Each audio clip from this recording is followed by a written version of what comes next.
I mean, I like that kind of thing too. So just just go with whatever you want to do, a little give and take, and then some question and answer be fine too. So. Perfect. Okay. All right. There's going to be a short delay while I figure out if we're live or not. Okay. There it is. Hey, what's going on, everybody? Welcome back to what's going to be another great evening of Parents Helping Parents Live. We do this the first and third Monday of every month, and it's really our opportunity to bring in some wonderful speakers and some wonderful guests to pass along information and connect with you live on Facebook. So if you're watching, welcome. If you're not familiar with Parents Helping Parents, maybe you've stumbled on this video on a friend's timeline or on YouTube, we really appreciate you sticking around. Parents Helping Parents is an Oklahoma-based nonprofit organization founded by parents, primarily run by parents, with the goal of connecting other people to resources, education, and sharing our experiences and serving families who have a child any age that's struggling with a substance use disorder. I always like to say 15 to 95 or 115 maybe. We serve lots of parents who have adolescents and teenagers who maybe are just starting out, experiencing some problems with drugs and alcohol. And we've got families who have children well into adulthood who are still continuing to struggle, and we want to meet those needs any way we can. We've got parents who have had children who have found recovery. We've got parents who have had children who have been in and out of recovery. We've got parents who have children who are still active in their addiction. And we even have parents as a part of our organization whose children have paid the ultimate price to the disease and has lost their life to overdose. So bottom line, if you find yourself having a family member who's struggling with a drug or an alcohol related issue, you're in the right spot. These videos are designed to encourage you, to provide you some hope, to connect you with local resources, and connect you with information that might be useful for you. So we're really glad you're here. If you would, everybody, do me a quick favor. I'm going to do it while we're talking. Reach over, if you're watching live on Facebook, click that share button. That's really important because it exponentially increases the amount of people that we will reach with tonight's video. You may only have 500 friends, you might have 200 friends, you might have 2,000 Facebook friends. If you share this to your stream, that just increases the amount of people that we can reach. I know that even if you only have 200, there's going to be family members, there's going to be people that are on your news feed that have family members who are struggling with drugs and alcohol. This could be the video that catches somebody's attention, that initiates change in their life, that gets them connected to something positive, and quite literally could save a life. So if you'll share that, we would greatly appreciate it. It's a really easy way to support Parents Helping Parents, and it's a free way to support Parents Helping Parents, which is always great. Maybe you want some more information about what we're up to. We'd really like to stay connected with you. If you're watching on YouTube or you're watching because somebody shared this, you can always follow us on Facebook, Parents Helping Parents Inc. That's Parents Helping Parents Inc. Or you can check us out on YouTube. We've got all of our videos uploaded there. If you just go to YouTube, search Parents Helping Parents, they will all come up. You'll probably see my ugly mug at the beginning of all of them, so you'll know you're on the right channel. The other thing that we want to do is direct you to our website, www.parentshelpingparents.info for the World Wide Web. So that's another place that you can get connected. From all of those places, you can find out more information about when and where we have meetings, how you can connect with online meetings in your region. You can get information about our upcoming fundraisers, and you can get information about how you get plugged in and either get some support or get plugged in. We always need more volunteers that are wanting to give back and share their story with the community. I always like to remind people that as an organization, Parents Helping Parents doesn't have any professional experience or expertise. We've simply walked the path of loved ones trying to support our family members through their addiction. And so our role is limited to that function, sharing our experiences, connecting people with education, providing resources. Anything outside of that's just not what we do. We don't want anybody to confuse our outreach with professional counseling, professional legal, professional medical advice, any of those things. Those are all wonderful, and we want to support you getting those if you need them. We just don't provide those services directly. We connect you with the people that do. So we do have the opportunity to bring in experts time to time, like our good friend Brian tonight. So that's always a good thing when we can have experts in the field come in and share their experience. We want this to be as interactive as possible. That's always hard through a Facebook live stream, but we've got a couple of different ways that you can chat with us, that you can ask questions. One of those is on the Facebook live comment section. Tell us what you're thinking. Tell us what your comments are. If you've got questions, you can ask them there. And I'm monitoring that as me and Brian are going to be talking tonight. Remember that that's on Facebook, so there's no really way to protect your privacy there. If you ask a question, that question is going to be attached to your name as long as this video exists on Facebook. If you want a private, a secure way, an autonomous way to connect with us, we've also got a live text line going. The text number is in the title of the video that you're watching right now, so you can text that during the conversation. I'm also monitoring that on another screen. Excuse me. Those texts go directly to a Google Voice text line that I look at. After we read them and answer your questions, we delete them. You don't have to attach your name to it. We don't keep any of your information. And so that's a great way to connect with us if you're concerned about your privacy and you don't want to comment on Facebook. So that's kind of my spiel.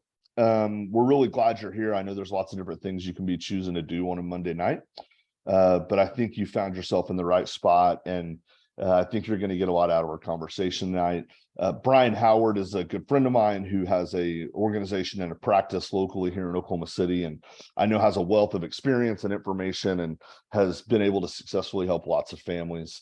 And so really excited to have him on tonight. Brian, welcome. Why don't I just give you a few minutes, man? Tell us kind of about you. Tell us about One Life Treatment, and just share a little bit about kind of where you're coming from. You are on mute, brother. We almost nailed it, didn't we? Dang it. There we go. Now, am I good now? Good to go. Hi, guys. My name is Brian Howard, and as you can see, it's progress, not perfection here. So live by that motto. But yeah, I'm a local counselor, Oklahoma City. Company name is One Life Treatment, but I'm a licensed alcohol and drug counselor, and been doing this. I was trying to think of this just a second ago. I don't even know how long now. I'm over 10 years, I guess, but is that right? But either way, long enough to get a little bit of experience, and but also to know that this is an ever-changing field. So I'm in recovery myself. My addiction has ran its course while I was married, and caused a lot of wreckage. But I'm thankful to still have my family and everything, and be thriving in life right now. So I hope that, not to toot my own horn, but just to be a beacon of hope for people, that, man, things do get better, even in, after we seem to be and act as if we're insane. I mean, in some ways we really do act that way. So but I'm glad to be here, and just to talk a little bit with you, and the role families play in recovery is really an important topic to me. As I started building a practice, that was something my wife and I talked about, just the importance of families and the role parents play in recovery, because often it's left at, well, I don't know if left out's the right way to put it, but it feels like there's kind of a gap there, and people aren't real sure what to do and where to turn for help. And so hope this sort of thing kind of helps to bridge that gap. So, but yeah, I'm really glad to be here. Thanks for having me. And I know you guys have, this time is valuable. So I appreciate you letting me be a part of it. Yeah, Brian, man, I just appreciate your time. You've been doing this for a good clip. I mean, we've known each other for a long time, and we've only known each other as professionals. So I feel like you've been around the block. What do you see, if we're talking maybe from a parent perspective, maybe even somebody, I feel like if you're a parent and you're really in the thick of it, it's probably adolescence through early adulthood, maybe 30 and under is where we tend to see most of the parent support happen early on. What do you see as some of the big challenges that families experience when they've got a loved one that's struggling with addiction, and where do you see them maybe taking the most missteps? Not because they're doing anything wrong, but maybe just because you don't know what you don't know. Yeah, that's a great question. So that you're right with that age range, that kind of demographic there. So some of what I see is parents under a great deal of stress because, among other things, there's a disruption, not just to their life as it is now, but as they saw their future. So there's almost kind of a fear of some really bad results and things like that. But it's almost like a pre-grief stage. Like I'm afraid of how life is going to look different as we progress, or if we don't get into recovery, right? So that's what I find, and it really is. It's troubling to parents. I mean, I see them under a great deal of stress.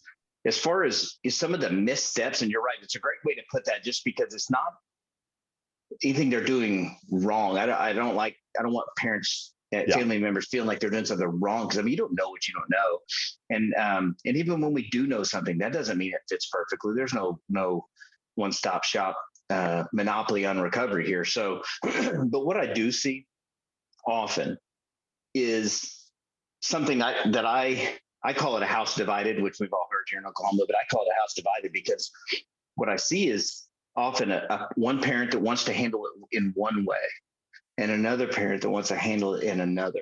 And often that kind of manifests itself in maybe one party being more stern and rigid, a little more angry, right? And then another side being, we'll say, softer.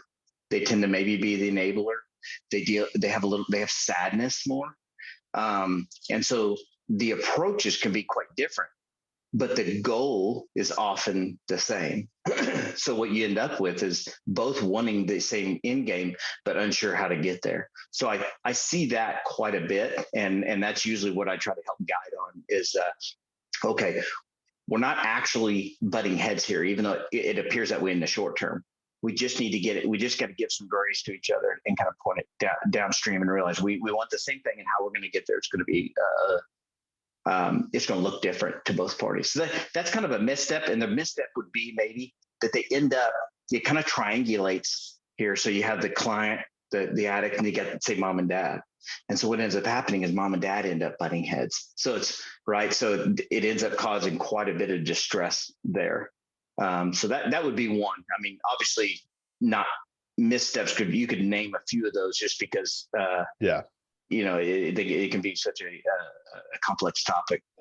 You said something earlier. I kind of want to jump backwards, and then I want to jump forwards to that kind of dichotomy of parents having different strategies. But you said something earlier, and that's what, hopefully I wasn't distracting. I realized I didn't have a notepad or anything in front of me, and I was like, oh my gosh, I'm going to have to write some of this down. Yeah. You said earlier that a lot of the stress that parents feel during this process could potentially be related to some sort of vision of their future being kind of taken from them. Do you almost see that as a grief process for the family and for parents that they actually take some time to need to work through? Absolutely. I kind of phrase it like a pre-grief. It's like the fear of the grief or fear of that change. And so it is grief basically, but there's also hope in that. So it's not your standard grief, right? Where you're trying to find this kind of closure and there's some acceptance, but not necessarily acceptance of a catastrophic end or something. Mm-hmm. So yes, I absolutely see it that way. And so they definitely have to work through that. And most of that, it starts with some acceptance that, look, what you had idealized for the future wasn't real anyway, right? So we're grieving something, but it's really just an idea. That's of something. Yeah. So it's not, you see what I'm saying? So it's like, let's kind of let go of the idea that we had control of this in the first place. And so things are going to look a bit different. Now, that doesn't mean it has to go 180 degrees the other direction. So we were going to have a happy family and grandkids and holidays and things like that. You may still have those things, right? But the fear is that it's going to be some other outcome if the person doesn't get clean. So that's kind of what I see. Yeah. Yeah, you used a really interesting phrase there about parents maybe needing to let go of the idea that they had control over what the outcome would have been. Yeah. And I know that control is oftentimes something that we see the addict and the alcoholic struggling with, but now we're beginning to see that as a system that goes well beyond the identified substance abuser, and that most people in the family are going to encounter some sort of issue with being able to accept that they don't have control. Yeah, that's absolutely right. And that's a very scary thing, right? So for the addicts, taking that sense of control, because if you think about it, if there's anything that works in the life of an addict, like, I mean, pretty much consistently, it's the drug, it's alcohol. When I was using, there's lots of things that I didn't know. I didn't know if the people would react the same. I didn't know what the world would say and think. I didn't know what my job would say and think. But you know what was consistent? Opiates, alcohol, 100%. I knew what it was going to do. So it's very consistent. So when you start trying to remove control in a way, it makes me panic, right? Because you're taking my solution, not my problem. Well, same thing on the family side. You start to like when there's not that control, or I can't predict something that's going to happen, right? Primary fear of mankind, fear of the unknown. So we're like, now all of a sudden, wait, the future is unknown, which it was to begin with. It's just a matter of accepting that. Yeah, I can't think now where I read this or I heard this quote. I want to name drop and say maybe I read it in like a Gabor Mate book or something like that, because it sounds like something he would say. But the phrasing or the quote was something kind of in the ballpark of people have a hard time breaking the cycle of addiction because addiction's painful, but it's predictable. And that recovery oftentimes is unpredictable, and that's scarier than the pain of staying trapped. That's right. And I believe, I kind of agree with you. I don't know for sure that was Mate, but I'm reading a book of his right now. Can't think of the name of it. It may even be in that book. But yeah, that's absolutely true. Because it's very scary to remove that. Well, so in some ways, parents, they hang on to the idea of what could have been, or try to grieve that almost in the way that an addict would grieve a drug. Now I know that sounds a little dramatic, but it's control nonetheless, right? So it's very scary to let go of that. So yeah, absolutely. Yeah. So I want now to come back around with what our main topic was. I get sidetracked. I hear little phrases like that, and they tickle my ears, and I want to run them down. Essentially, Brian, what I heard you saying is that one of the big pitfalls that happens to families is they're going down this road and there's a ditch on either side, and one ditch is enabling and softness and too much caretaking and coddling, but on the other side of the road is the other ditch of this hard-nosed, tough love, let's lay the law down ditch. And somehow you've got to get parents and get families out of each ditch and onto some common ground. Yeah, absolutely. And some of that, the first common ground is, or I guess it'd be common ground, but it's just an understanding which one you are. Yeah, let's say that they are battling at this. Like just understanding, I'm more rigid, I'm more rules and solution focused, and it's fine. That's okay, because that's probably been present. It didn't just show up when the addiction showed up. That's probably been the case. Maybe a little more stern, rigid on disciplinarian, that sort of role, and the other is a little more nurturing. So it's just a recognition of that, right? But I think there's a really important part of this, because if you look at somebody I'm going to go with, like, say somebody that's more rigid, there's a little more control needed there, and they have a tendency to be a little more angry when things aren't going because it's out of control, right? But most of the time, when somebody is angry, and this is outside in any setting, they're really fearful. They're scared, right? And so in fact, years ago, before you and I were in this field, I believe, they used to consider anger a secondary emotion, I believe. Well, for the sake of what we're talking about, it still fits. So if it's a secondary, what's the primary? Well, in this case, fears are primary, right? So that one that's rigid needs a control. And you take that. What am I afraid of? I'm afraid I can't control my way into this. I'm afraid that the structure is gone, the parameters, the predictables are gone. That's scary. And I'm afraid of what? A negative outcome that looks like A, B, and C, right? On the other side, let's say somebody is the softer, maybe it's more nurturing, maybe more prone to enabling. Okay. They seem to go more towards sadness. They may get angry, but it's still more sadness. Yeah.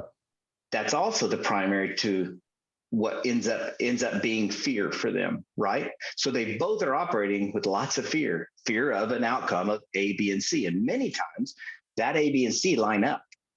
The anger and the sadness don't always, right? Because one's kind of sad and the other's angry, and it's almost like they can't communicate at that stage. So it's just a Yeah. recognition. The first thing that, hey, it's okay. Everybody's scared. That's really what we're dealing with here. We're just afraid of an outcome.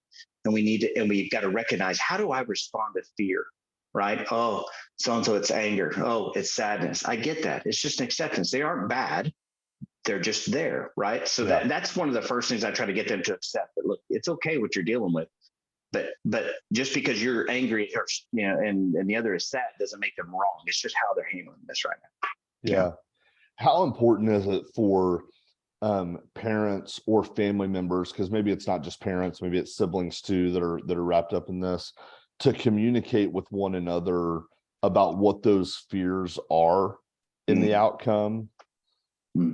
So is the question regarding communicate within, let's say, like parent and sibling, or with the or parent to parent, like how important is it in terms of getting, because what I see, kind of the overarching umbrella that I'm hearing is that, like, parents have to be this united front. Yeah.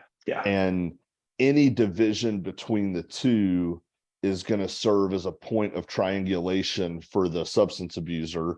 That's going to delay change. It's going to delay progress. Yeah. Getting on that united front, is it important for those caregivers to be able to, like, verbalize and articulate those fears and share those with one another?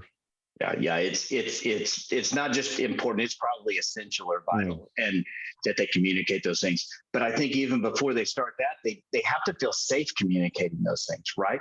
So if one is, let's say one is more angry, and the other kind of shuts down because it just makes them sad.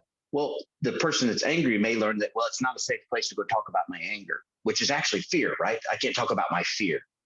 And the same thing on the sadness. Well, I can't go to the other person and talk about my fear because he gets angry. Okay, so now neither is safe to talk with. We got to create a safe spot for everybody to say, look, what you feel is fine. But we've got to get to that point. So it's essential. And that's the first those are some of those foundational items to a united front.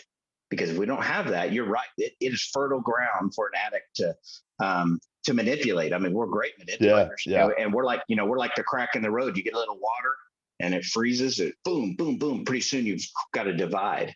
Yeah. And then all of a sudden now it's like divide and conquer kind of thing. So yeah. How do families increase that sense of safety? How do they find that safe kind of ground to be able to talk about those things?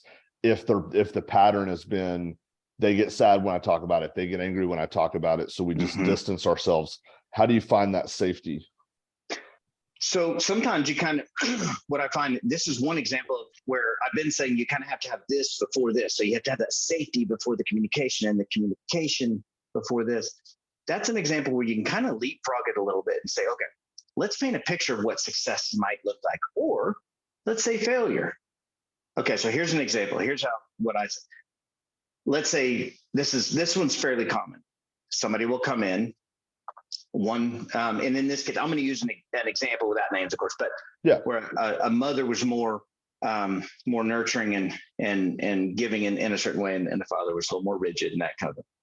Well, the mother wanted to continue trying. Why not just try this? Let's try to pay for this. Let's try to give this. Let's try and all this. And the dad was really dug in deep.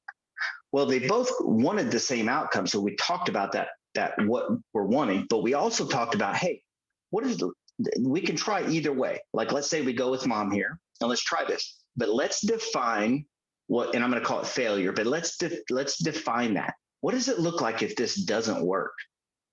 Okay, well, mom says, well, maybe one A, B, and C. He doesn't get a job, or he continues to use and relapse, or he's still showing anger, being disrespectful, whatever it is. Okay, that's fine. So now we're starting to establish something that most people can agree on. Yeah, that probably isn't looking good. So if we're going to proceed with what, say, mom in this case wanted to do, that's fine. But there's an end game to this. You see what I'm saying? And now you have a conversation. Well, if that happens, we don't see the progress. Then do we go with a little more rigid approach? Then do we lay down some parameters for them, some expectations and some boundaries? And a lot of times in this case, the mother, yeah, I would say that's probably accurate. Oh, okay. And so now all of a sudden we've pulled them together a little bit. They're leaning Yeah. into each other. So you kind of get out there on the goal and you reverse engineer it all the way back to where you say, okay, well then when you leave this office, this is we both agree, this is what and they don't have to love every bit of it, but at least they're they're talking the same language. Yeah, man, that type of flexibility is really challenging for families that have been stuck in that chaos, right? Oh my gosh, yeah, absolutely. Because that many times, like when we see people in these situations, and I'm guessing people listening now, they've been here and done this, got the T-shirt. I mean, if it's your first round, that's great. Maybe I hope you don't have to go through this numerous times. Sometimes it takes what it takes, right? And so they've kind of seen this. If that's the case, then maybe we have to pull up the past a little and say, we have tried that. We have been doing this. You see what I mean? And kind of, and so you just help them navigate that. But letting go of the rigidity in thought and not letting the past completely dictate the present. Like I tell people, let's don't over-identify with any of those outcomes. Because there's people that have been to treatment numerous times, and why does it click all of a sudden?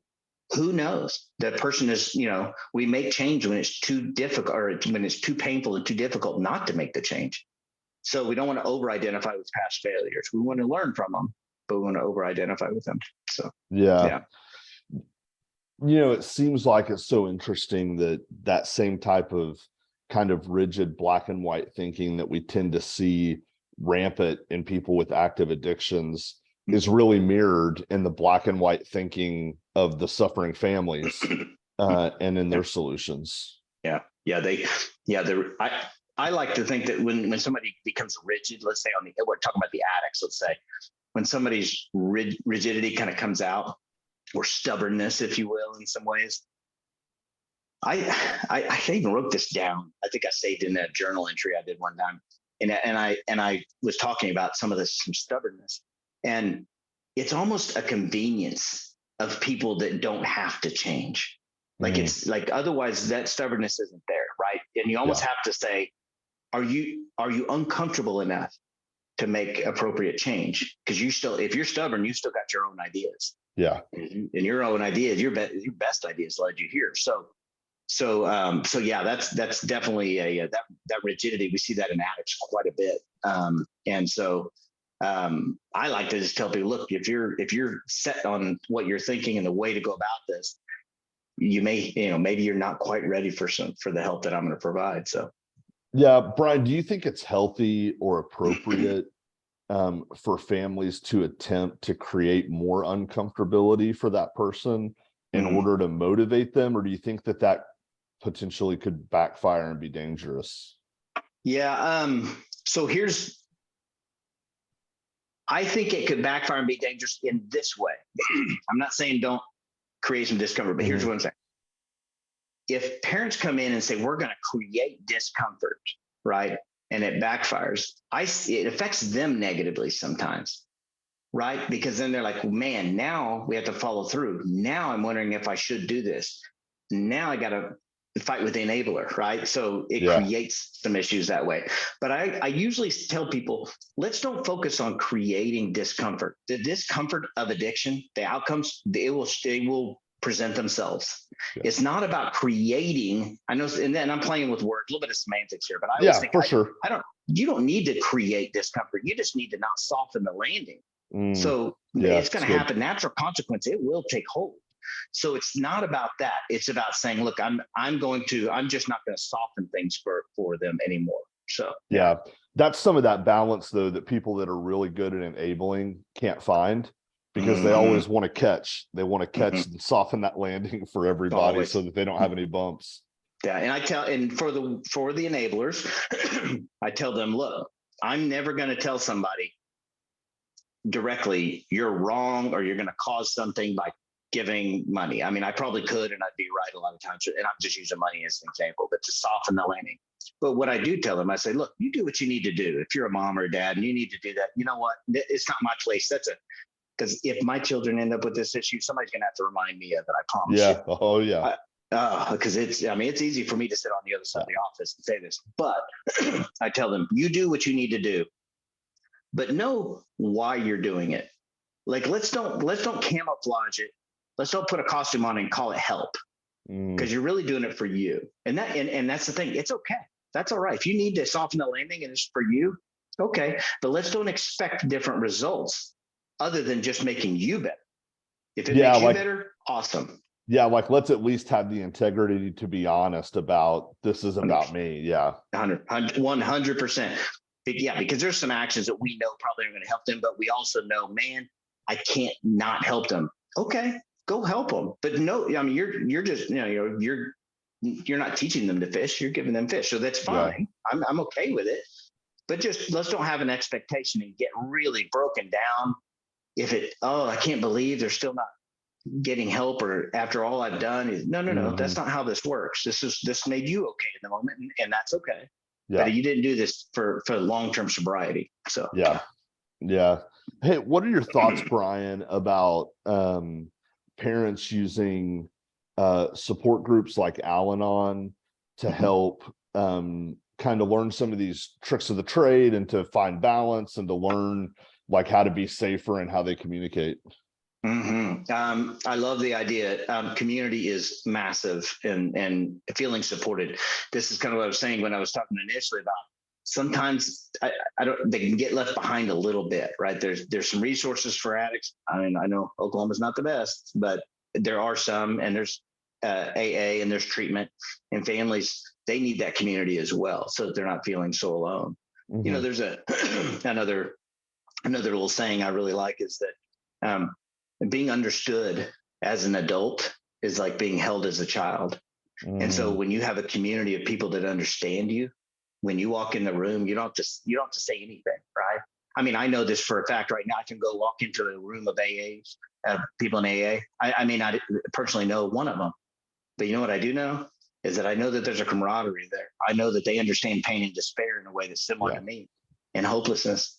Right. And I already know it, like I'm accepted. And so I kind of feel at home. Well, why is that? It has nothing to do with the room, really has nothing to do with the program. In that case, if I'm honest, it has to do with the experiences of those people. And I feel understood. And so I'm a big fan of that, because it keeps, one thing, it takes so much of the pressure off of, say, mom and dad. It's like you now have other resources. It's not just you guys, right? So I'm a big fan of it. I like it. Finding a healthy meeting is important though. I think that's true in anything, in Al-Anon or AA. Finding one that meets some of the needs that you have as an individual is going to be really important. My recommendation to clients and families is to go 3 times to a meeting, because the first time you go, you're going to find what you're looking for. And if you're looking for how you don't fit, guess what you're going to find? Yeah. And by the second time, you know the room, where to park, it's a little warmer. By the third time, you might even see somebody and now you can make an unemotional decision about if that's a good meeting for you. So yeah. One of the things I've had parents give me feedback on, or family members when they've gone to an Al-Anon meeting, is that when somebody's suffering with addiction, it's almost like there comes points in the process where everything in the family is revolving around that. Every conversation, every interaction, and having that outside support from the other community, from the rest of the group, almost not in a negative way, gives you a dumping ground, but it gives you a space to process that, to free up some of your conversations between the spouses that might not have anything to do with the addiction or with the problems. And it actually frees up some space to let some good things back in. That is a great way. That's a great way to explain that. I hadn't thought of that, but that it does. It definitely frees up that space. So everything doesn't become the addiction, the problem, the stress doesn't flavor the water of the marriage. Yeah. And so I think that's a big deal. Here's another thing to consider. So let's say you've been in this for a while, parents, and you're at a meeting at Al-Anon. Well, now guess what? You've been here, I don't know, a month or 2 or a year, whatever you want to say. Now comes a new family. Now you have an opportunity. Now it goes from affliction into gift. Yeah. Now all of a sudden, I have something now. It's something I can use and help others. So it's another asset, kind of intrinsic value of helping others. So yeah. Yeah, and man, coming from somebody who's never like been an intimate part from my own recovery standpoint with a 12-step community, one of the most beautiful things I think about 12-step programs is the mentality that as I begin to give back, I actually find new things that I didn't know before I started doing service work. Yeah. And I think that can be just as true in Al-Anon as it could in AA or NA. I totally agree. I think one of the reasons maybe that the stress that you're under, hopefully by the time you have a chance to help somebody, is lessened. So you're actually operating with your full brain, if you will, right? So you're not in this stressed fight or flight state. Mm-hmm. You're more open to the idea. So it's not so much about you. You now have something to give. I'm with you, because I found when I was in recovery, my sponsor said, got me busy serving others pretty quick and eventually sponsoring. And that was, I thought, oh my gosh, this is amazing. How this, it really was amazing. And so, yeah, same thing in the Al-Anon world. Yeah. Man, like 40 minutes, 38 minutes flies by, and this has been packed full of like tons of nuggets. I think families will potentially watch this segment with you, Brian, 2 or 3 times. There's always kind of one question I love to ask people, just to give them an opportunity, maybe to change gears just a tiny bit. If you like were 100% guaranteed you knew that a family that was really struggling with an active addiction and their family was watching this, or you knew that somebody who was struggling with the addiction was watching the video, what would like your 60-second maybe message of hope be for them? Yeah. So if it's a family, that's a great question. Yeah, on the family side of it, I think it's really important for them to understand that they're not causing this. They haven't caused this, even if, and I know they've got a low light reel, not a highlight reel, but a low light reel of how they parented. We've all got it. And so you likely did not cause this, even if you were imperfect, and you're also not going to fix it all. So let's resign from playing God in this thing for a minute and just be. And what that means is you have to take care of yourself.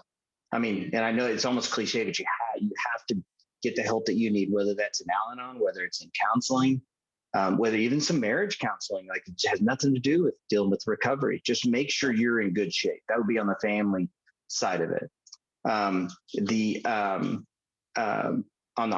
addict side of it, I think I was asked this one time on a podcast, like if you could tell somebody one thing, and it would, you didn't know anything about their story, what would you tell them? And I told them, I said, I think I would say, so we're all wanting to be okay, a sense of okayness. I'm not even sure if that's a word that a client used it one time, and I've always used it since. And finding a way to be still, start learning to be okay. There's a great definition of addiction by Johann Hari, and he says, it's the inability to be present with ourselves at any given time in our own lives at any given time. Oh my gosh, that sums it all up. That's because we can't do it as addicts, right? We couldn't do it. So first and foremost, learning to just be okay in any given moment. Meditation is a great way to do that. And now I'm not saying go meditate, you're going to get sober. I'm just saying we have to learn to start being in this moment. Because this is the only real moment. And if you're not careful, you miss the negative, what's coming, the blessings that come your way. And so that's what I would say if I was sure that it would stick. Yeah. Yeah, man, that's great. Brian, man, you're a pro among pros, man. Thanks. I love hearing about all the good things that you've got rolling around in your head. And I'm glad that practice is going well. Really appreciate your time, man. What you do for the community, what you do for all your clients. I know it's a blessing to a lot of people. Well, thanks. I appreciate what you do here. This is amazing. And you've got quite a giving reputation in the field. So we appreciate what you do as well. So yeah. Well, I appreciate that, man. I appreciate that, man. Hey, for everybody that's watching, thanks for being here. It's American Idol night, and you chose to watch Parents Helping Parents Live. Hopefully you got it TiVoed and you can catch up on it later. But have a good couple of weeks. Stay away from the spring allergies, and we'll see everybody in 2 weeks for another round. All right. Good deal. See you there. See you, Brian. Take care, bud. You too, bud.